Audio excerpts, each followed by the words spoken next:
Sufism سے دھمال کا اور رقص کا کیا تعلق ہے جی؟ میں نے 1456 سالوں میں واحد آدمی ہوں جس نے دھمال کو ایکسپلین کیا ہے، اور اس طرح کیا ہے کہ اس سے پہلے کسی نے نہیں کیا. کیونکہ وجہ یہ ہے اسلام میں سجدے کا سسٹم موجود ہے. سجدہ کبر کو توڑنے کا انسٹرومنٹ ہے، راستہ ہے کہ آپ وہ جگہ زمین پہ رگڑ رہے ہیں، جھکا رہے ہیں جس میں آپ کی تذلیل ہو رہی ہے، جس میں آپ کی تذلیل ہوتی ہے نا، اپنی تذلیل کرنی ہے نا مالک کے حضور. مگر جس نے سب سے زیادہ سجدے کیے اسی نے سب سے زیادہ کبر کیا، وہ عزازیل ہے. جی اس کا مطلب یہ ہے کہ سجدہ اس کے کبر کو نہ توڑ سکا. صوفیوں نے جب اس پہ غور کیا تو انہوں نے دھمال کا روٹ نکالا کہ ایسے نچاؤ اس کو جیسے بندر کو نچاتے ہیں، تاکہ اس کی تذلیل میکسیمم ہو جائے معاشرے میں، کہ اس کا کبر ٹوٹ جائے.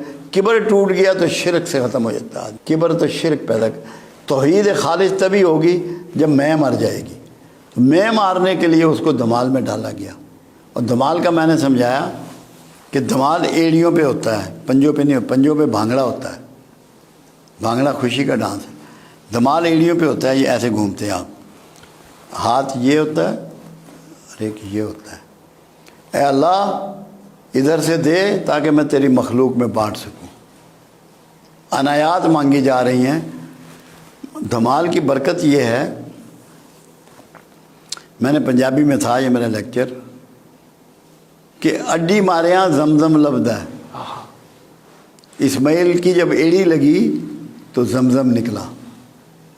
تو یہ جمال جو ہے ایڑی مارنا ہے تاکہ تمہیں آج کا زمزم نصیب ہو، فلاح نصیب ہو، صحت نصیب ہو، عزت نصیب ہو. تو یہ پڑھیے گا اس کو آپ. اشفاق احمد صاحب بھی آپ کی مجلسوں میں اکثر آیا کر، کیا گفتگو ہوتی تھی؟ کیا وہ آپ سے سیکھتے تھے، آپ ان سے نہیں، میں نے تو ان سے نہیں کچھ بھی سیکھا، کیونکہ میرے پاس تو وہ بطور طالب علم ہی آتے تھے.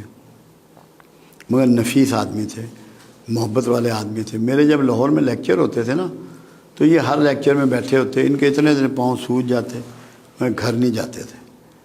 وہ ظفر صاحب پوچھتے بابا جی گھر چلے جاؤ. انہوں نے کہا یار گل یہ ہے میں تو کتابیں پڑھیاں نا، اتنے تو جو گل ہے ڈائریکٹ آ رہی ہے، یہ کتابیں نہیں کدھر پڑھی، تو میں نہیں جا سکتا. وہ ان کا میرے پاس آنا ایسے ہوا، اصل میں یہاں جیلم میں ان کے بھانجے تھے، ان کی پرائم گلاس فیکٹری تھی. تو ان کو انہوں نے فون کیا کہ یار جیلم میں سنا کوئی بابا عرفان ہے. انہوں نے کہا جی ہاں ہمارے مینیجر رہے ہیں بینک کے، تو بڑے دوست ہیں.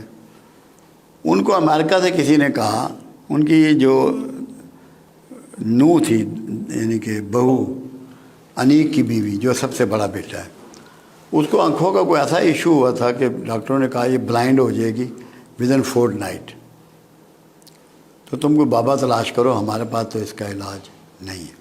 غزالہ نام ہے اس کا، یہ نام بھی یاد ہے. تو وہ انہوں نے کہا جیلم میں کوئی بابا ہے. انہوں نے کہا جی آ جائیں. اشفاق احمد اس کے لیے آئے میرے پاس.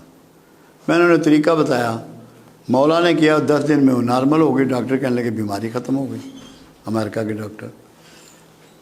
پھر اشفاق احمد نے آنا شروع کیا، بڑے سوالات کرتے، بڑے سوالات کرتے، یہاں تک کہ ایک دفعہ ایک سوال کیا انہوں نے کہ عرفان صاحب جو بندے کے چوٹ لگ جائے، کوئی مارے، کوئی زخمی ہو جائے تو روتا ہوا ماں کے پاس آتا ہے، اور جو 70 ماؤں سے زیادہ پیار کرنے والا ہے اس کی گود کہاں ہے؟ یہ تو ماں کی گود ہے. میں نے کہا اشفاق احمد تو بوڑھا ہو گیا، تجھے نہیں پتہ؟ کہتا نہیں پتہ. میں نے کہا توبہ اللہ کی گود ہے، اس میں پناہ لو. چیخ مار کے رویا. یہ اس کا پہلا لیسن تھا جو اس نے یہاں سے لیا. پھر میں ان کے گھر گیا، کھانا کیا انہوں نے میرا. اپنے اس سے بڑا کمرہ تھا جس میں ان کی زمین سے وہاں تک کتابیں تھیں، 16,000. کہنے لگے عرفان صاحب یہ 16,000 بکس ہیں جو میں نے ساری پڑھی، ایک جلد نمبر لگے ہوئے نام لکھ کے. میں نے نظر ماری، میں کہا اشفاق احمد ساری زندگی باطل ہی پڑھتا رہا ہے. کہتا ہے بابا جی کی مطلب؟ وہ میں کہا تو ساری مخلوق کی ہیں، مخلوق میں تو ضرور بطل میں نے جھوٹ. خالق کی کدھر ہے؟ خالق کی دکھا مجھے. پھر 6.5 سال اشفاق زندہ رہا. خالق کی کتاب کے علاوہ اس نے کسی کتاب کو انگلی نہیں لگائی. وہ تو میرے بہت آتے تھے سیکھ، کیونکہ ان کا ڈیلی پروگرام یہ بن گیا تھا، قرآن پڑھنا ہے انہوں نے تو فوراً مجھے رنگ آ جانا ہے، میں نے آج یہ پڑھا ہے، اس میں کیا مطلب ہے، کیا کرنا۔ 6.5 سال ان کو ٹریننگ دی ہے قرآن کی، بانو قدسیہ کو، دونوں کو۔ ان کی اولاد بھی میری بڑی تابعدار ہے، ادب والے لوگ تھے، میرے ہوتے ہوئے وہ کبھی زندگی میں کرسی پہ نہیں بیٹھے، دونوں میاں بیوی، کمال کا ادب تھا ان کا، زمین پہ بیٹھتے تھے۔ یہ دور سائنسی ترقی کا دور ہے، آئے دن کوئی نہ کوئی نیا مرض سامنے آ جاتا ہے، پھر ڈاکٹر سائنسدان اس کا علاج ڈھونڈنے نکل پڑتے ہیں۔ تو یہ جو روحانی طریقہ علاج ہے یہ اس سے بہتر ہے؟ کم از کم کروڑ درجے بہتر ہے۔ اس کی وجہ بتاؤں، ڈاکٹروں کو میں نے چیلنج کر دیا، میں کہا تمہارے پاس تو کیورنگ سسٹم ہی نہیں ہے، مینجمنٹ کر رہے ہو پرابلم، روحانی طریقے میں تو اس کی کیورنگ ہے، کیونکہ وہ اللہ کے بتائے ہوئے راستے کے مطابق ہے۔ انسان تو اللہ کے مقابل میں نہیں کھڑا ہو سکتا، جتنا مرضی لائق ہو جائے، یہ فرق ہے۔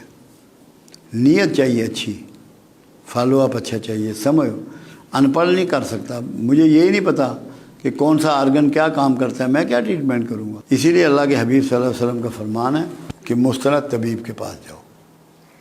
دیکھیں ایک بات روحانی علاج سے آپ سمجھ لیں، آپ کی سمجھ میں آ جائے گی۔ آپ کی باڈی کا گورنر کون ہے؟ دماغ۔ روحانیت میں اللہ کا ذکر دیا جاتا ہے، اس سے دم کیا جاتا ہے، تو بنیادی طور پہ دماغ کو ٹیکل کیا جاتا ہے، جو آرڈر دیتا ہے بیماریوں ہونے کے بھی، بیماریاں درست ہونے کے بھی۔ وہ روٹ ہے اس کا، روٹ ہے اس اور کا۔ وہ کہتے ہیں کہ آپ نے کسی بھی شہر میں جانا ہے تو آپ وہاں کا پیاز کھائیں تاکہ آپ پیاز اللہ کے حبیب نے کھائے نہیں، نفرت کی۔ پیاز اور لہسن سے کہا کہ یہ کھا کے ہماری مسجدوں میں نہ ہو۔ جو چیز بیٹا ری پیدا کرے وہ صحت کے لیے اچھی نہیں ہو سکتی، چاہے وہ کچھ بھی ہے۔ دالیں کھانی ہیں تو چھلکوں سمیت کھاؤ، بغیر چھلکا اتار کے دالیں مت کھاؤ، ری پیدا کریں گے۔ اگر چھلکا ہوگا تو فائبر ہوگا، وہ ری نہیں بنائے گا۔ بہت اچھی بات، جی بہت اچھی بات۔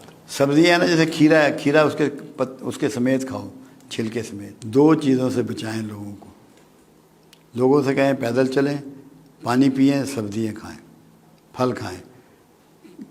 دیکھو ایک حدیث مبارکہ سامنے آئی جو کبھی کسی نے اس کو صحیح بیان نہیں کیا۔ عائشہ صدیقہ رضی اللہ تعالیٰ عنہ کا ایک بیان کہ ہمارے گھر میں 2 مہینے چولہا نہ جلتا۔ لوگوں نے کیا تشریح کی کہ جیسے وہ غریب تھے اتنے کہ ان کے یہاں کھانا ہی نہیں پکتا تھا۔ میں نے بتایا کہ وہ ان کوک چیزیں کھاتے تھے، ان کوک چیزیں کھاتے تھے، کچی سبزی، کچے پھل، دودھ پی لیا، ستو کھا لیا، تاکہ فیٹس نہ پیدا ہوں۔ بھائی جو کھانا پکے گا اس میں 4 چیزیں تو ہوں گی نا، نمک، مرچ، ہلدی اور گھی، اور پیاز بھی آ جائے گا۔ اس سے انہوں نے اوائڈ کیا، وہ غریب نہیں تھے۔ لوگ پیاز کھاتے ہیں، پیاز ہاضمے میں سب سے مشکل